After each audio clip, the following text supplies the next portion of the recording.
What a headshot!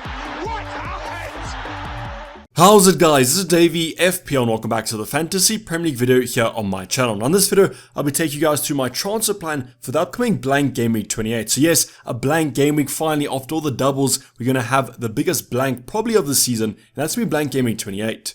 Now how will we prepare for this upcoming massive blank game week? Don't worry, 2 free transfers in the bank. We can get to 11 starters without making a hit, and I'll show you guys what my transfer plan is at the end of this video. But first, as you always do in these transfer plans, going to take a look at the current game week, double game week 27. Are we on a green arrow, a red arrow, and how are we setting up for the last games that are coming up on Wednesday? So please just take note of that there is still Premier League football coming up on Wednesday. Brighton and Brentford both having their double game week fixtures, as well as Crystal Palace and Southampton.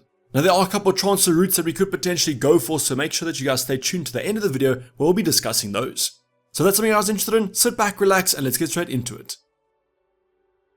So going on to the double game week 27 review, as I mentioned in the introduction, we still do have those Wednesday fixtures coming up. I've got 6 options still with a fixture left, which I think is pretty respectable, but I did wildcard in game week 26. So the red arrows continue to flow. Unfortunately, we are currently on a red arrow going into those last games, and that red arrow took us from about 350k to 380k.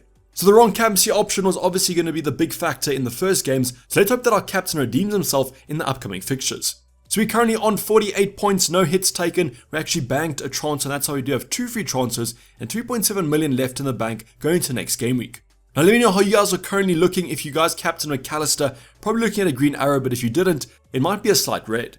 Now the first big talking point to go over for blank game week 27, usually the bench isn't too exciting, but this week an absolutely massive bench score, which I'll bring up on screen right now. So you guys can see Kepa 3 points, Odegaard 7 points, Gabriel 14 points, then finally Botman with 2. So totaling that up, that's going to equal 26 points. A massive bench boost if you guys did go for it. And now this puts real pressure on the game week 29 double game week bench boost. So as long as we score more points than 26 on our double game week 29 bench boost, I can't complain, but right now that's not looking too likely. Now in terms of Kepa and Botman, I kind of thought that maybe there was a potential for a clean sheet loss there, thought that Leicester would score, thought Fulham would score as well though, and that's why I didn't actually use the bench boost. So in terms of Kepa, Botman, nothing much we can do about that, 3 points, 2 points, but it's the Arsenal assets that really came in clutch. So Odegaard managed to score a goal like Martinelli. Guess which Arsenal midfielder I have in my starting 11? Spoiler alert, it's going to be the one that didn't score any points. So Odegaard with 7 points, we then have Gabriel who finally got his attacking return, nice header off a set piece, and that's going to result in a clean sheet and a goal and 2 bonus points for a massive 14-point haul. So to be honest, Gabriel is the main kind of option that I kind of underestimated, but I saw a stat yesterday that apparently 60% of his owners in the top 10k benched him, so the majority of us have been waiting for this header and it finally came, but he's on our bench. Now we don't have to stress too much. Obviously if you guys did use the bench boost, congrats on that. 26 points is a massive haul, or whatever you guys got on your bench boost. You guys can always drop it in the comments down below because I've seen some massive benches. Someone apparently even had about 30 points. But as mentioned, as long as the game week 29 bench boost outperforms this one, we can't really complain too much. Now going over our starting goalkeeper, and Reyes currently matching Kepa with the 3 points. He does have the Southampton game coming up, which I am confident of, hopefully a Brentford clean sheet, as that'll be quite nice. I'm going to bring in Henry right now because he has the same fixture. Unfortunately, no save point for Henry, but he did miss a massive big chance apparently, which he should have converted.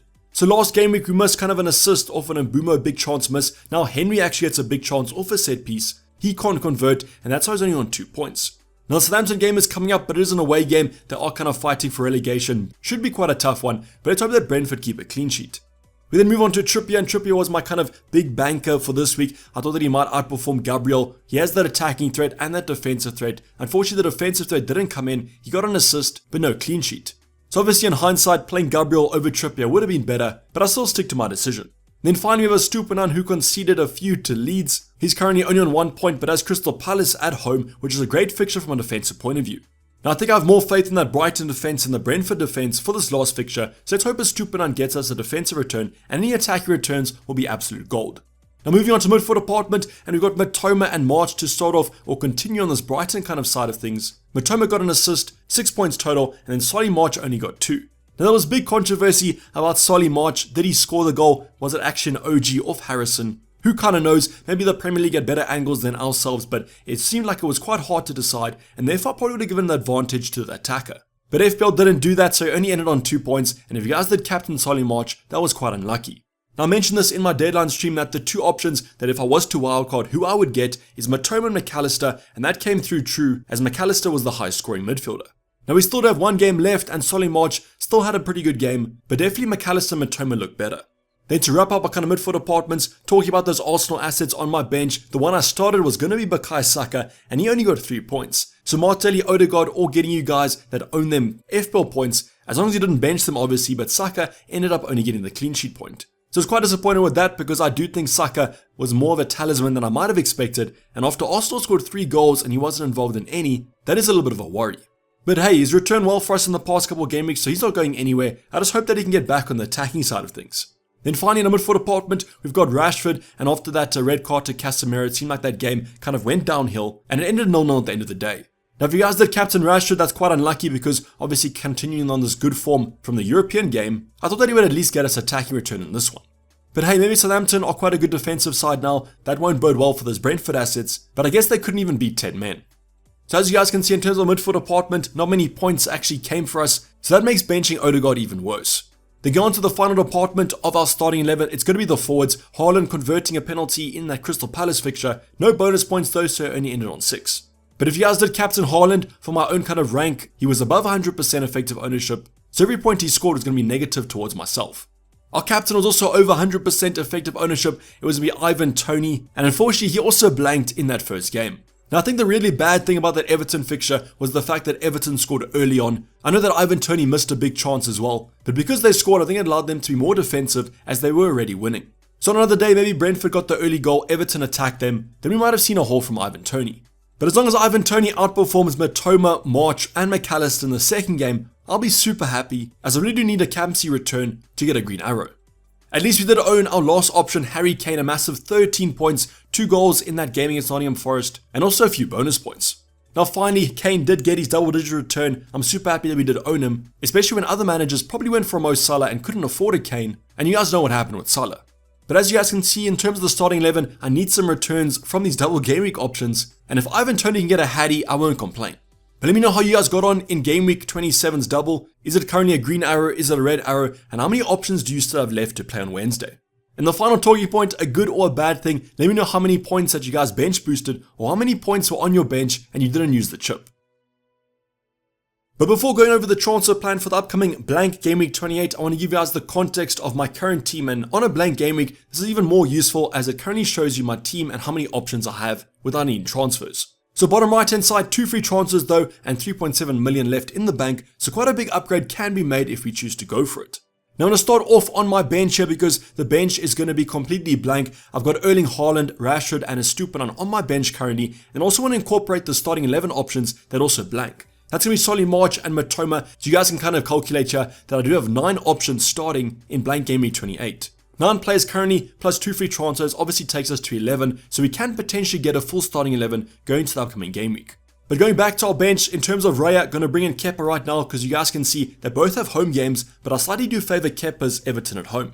Now I think that Leicester are doing quite well from an attacking point of view, might not be scoring the most goals, but definitely creating the chances, and that's why I do trust the Chelsea defence slightly more to get us a clean sheet. But at the end of the day, it's a blank game week. If you guys have to start Raya, not the end of the world, but because I have a choice of goalkeepers, I'm going to go with Kepa. Now defensive department has 2 Newcastle defenders, Trippier and Botman. Luckily though, they have a great fixture on paper. Nottingham Forest away. Should hopefully be a clean sheet here. Maybe Trippier can get us another attacking return. Now Newcastle defensive stats have been kind of regressing. It's a little bit sad to see, but they've gone from one of the best defenses to kind of a mediocre defense. So let's hope they can get a clean sheet in this one though. We then have Henry, spoke about that tough fixture against Leicester at home. I think that Leicester will score here, so we might be relying on some attacking returns from the Brentford fullback. Now luckily though, he has offered some massive attacking threat over the past couple of game weeks. So that's why I still do have faith in him. And then finally, we're going to be starting Gabriel. Let's hope that he finally does get us that attacking return when he's not on our bench. And he has Crystal Palace at home, which as mentioned, they're really struggling to score at the moment. So if there was a locked-in fixture of a clean sheet, probably going to be this game, as Arsenal have also been defending pretty well. Continuing on the Arsenal side of things, let's go over our midfield department. I'm going to start Saka and Odegaard, so no bench points hopefully this week. But now watch, Crystal Palace will win this fixture 1-0. But ignoring the kind of pessimistic approach to FPL, I do think Odegaard and Saka have a great chance of getting us some points, so let's hope they do. Then going to our forward department, we have a 2 up front. Tony has Leicester at home, great fixture on paper there. Also Harry Kane at Southampton away, good fixture on paper there. So at least our attackers have some pretty nice games. Now in terms of Ivan Toney, he's escaped the yellow card in the first game of double game week 27, so he should be fine for the game in 28. Well, I'm saying that is obviously he needs 2 yellow cards to actually be suspended, so you can get a yellow card on Wednesday and a yellow card on the weekend, and then he'll miss the first game of double game week 29. Now the final talking point to go over is going to be my initial reaction to captaincy. I think there's a lot of options this week. Saka against Crystal Palace. We have Toney against Leicester, but I think currently the safest option to go for probably be Harry Kane against Southampton away. So I currently have the armband on Sir Harry Kane, but this could obviously all change, especially when we do make our transfers for the upcoming game week.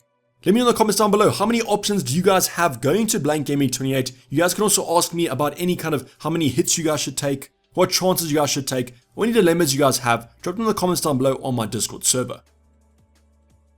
But now go on to the actual transfer plan, and with 2 free transfers in the bank, I can make a choice. Only 1 transfer can be made, or I can go for 2 and have a full starting 11.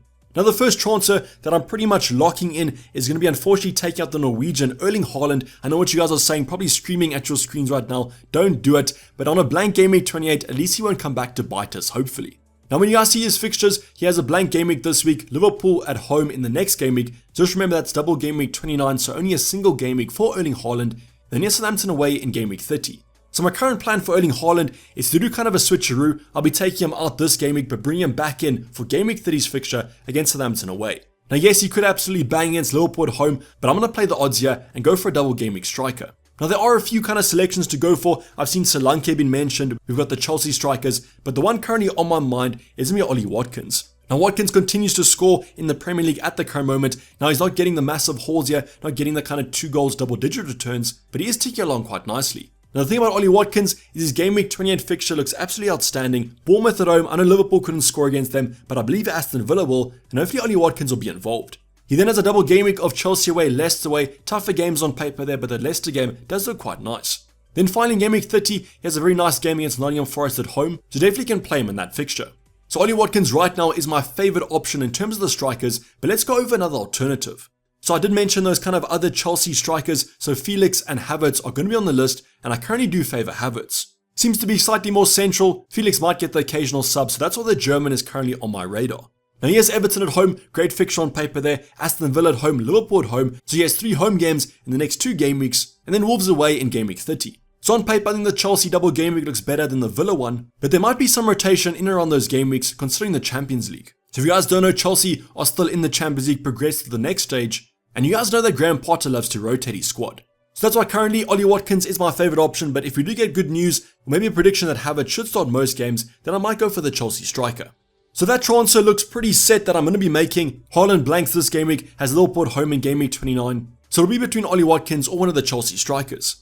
But if we do want to go for a full starting 11, there is another move that I could potentially make. That's going to be from a defensive department. Now the player that I will be taking out is going to be a Stupinan. He's the only blanking defender I currently have, and that's what makes sense to take him out for a full starting 11. Now his fixtures coming up are blank, then he has a nice double of Brentford at home, Bournemouth away, and then a Spurs away in game week 30. So on paper that double game week looks simply outstanding. Brentford at home, Bournemouth away, great double game week. But the thing about a Stupinan is that he might be travelling quite a lot during the international break. Ecuador currently have penciled in games in Australia, and apparently it's a few days before game week 29, so there is potential worry about some rotation there. Now I've also seen some people say that you can't kind of have him on a wild card and then transfer him out, but I think that you can because we simply had him for double game week 27. So if you do choose to take the Brighton fullback out, the number 1 replacement on my mind right now is going to be Ben Chilwell from Chelsea. Now obviously those previous talking points about Havertz also continue here. We have the Champions League coming up for Chelsea, there might be some heavy rotation, but currently Ben Chilwell looks like a great punt to go for. Not only are Chelsea looking good from a defensive point of view, but Shaw has been involved in a lot of their goals, so his attacking threat is off the charts. Now yes, we could go for Reece James, but Shaw is currently having more fitness, and I trust him a bit more to stay injury free. Now when you guys do see those fixtures though, I can't see too many clean sheets to be honest. The Everton game obviously could be a clean sheet, but Villa and Liverpool have been attacking pretty well, although Liverpool's performance against Bournemouth wasn't too pleasing. But I guess in game week 30 then, has Wolves away, which should be a clean sheet, and that's why Ben Chilwell and Chelsea look pretty strong. But if I do choose to go slightly more boring, I could go for Fabian Schär from Newcastle, so yes, tripling up on that Newcastle defense, but their fixtures on paper don't look too bad. They have Nottingham Forest away, which should be a clean sheet, United at home, which will be a tougher game, but then West Ham and Brentford, maybe one clean sheet out of those 2. Fabian Schär also offers some attacking threat going forward, so you could also get some attacking returns out of these fixtures. But definitely do prefer Ben Chilwell if I was to go for one, but I am slightly worried about some potential rotation with that Chelsea Champions League. Now this transfer though isn't kind of locked in. I think the first transfer of Haaland out is almost locked in, but if I do want to go for a full starting 11 and I think this transfer is worth it, then I could potentially pull the trigger. But let me know what you guys think about these transfer plans. Also let me know what your transfer plans are going into this game week. Are you guys taking a -8, a -4, or are you simply rolling with about 7 to 8 options? But this is basically a wrap for the video, guys. Hope you did enjoy it. Please like if you didn't subscribe if you haven't subscribed yet. Tons of content coming up, a free draft tomorrow, the team selection probably on Wednesday or Thursday. So let's hold thumbs that those Wednesday fixtures are pretty strong. But I'm going to be signing off. To Dayvy FPL and I'm out. Cheers, bye.